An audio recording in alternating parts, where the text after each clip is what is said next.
Automobilis BMW nuvertė traktorių į griovį. Ši avarija įvyko ketvirtadienio pavakarę kelyje Vilnius-Trakai.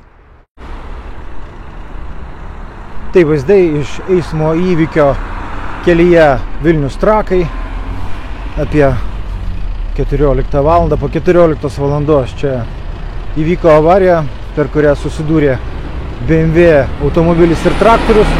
Na ir kaip matote, traktorius atsidūrė po susidūrimo griovyje, apvirto ant šono, nukentėjo traktorininkas, jį greitosios pagalbos medikai išvežė į ligoninę apžiūrėti.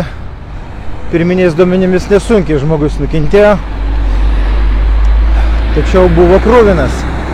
Na ir kaip pasakojo avarijoje dalyvavęs BMW automobilio vairuotojas, viskas nutiko jam važiuojant iš Vilniaus Trakų link. Prieš jį važiavo automobilis kažkoks, kurio vairuotojas teigė neįsidėmėjęs.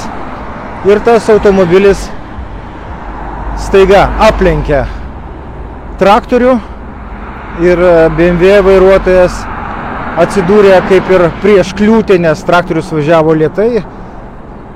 Teigiama, kad greitis galėjo būti apie kokių 40 km per valandą.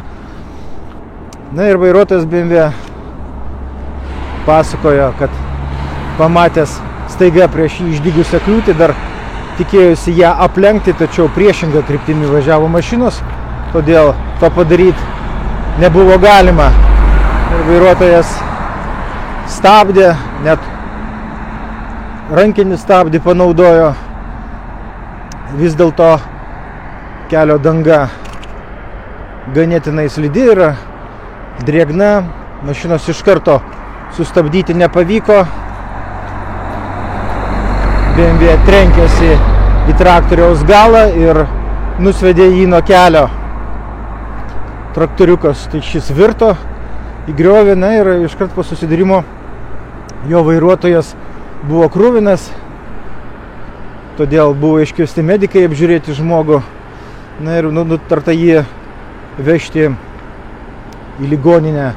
Netaip toli nuo čia yra ženklas pranešantis, kad čia veikia sektorinis greičio matuoklis. Todėl vairuotojai stengiasi nelėkti labai, kad neviršytų greičio ir negautų baudų. Na ir vis dėlto pasitaiko dar tokių situacijų, kai kelyje atsiranda netikėtų kliūčių ir sustabdyti būna jau per vėlu.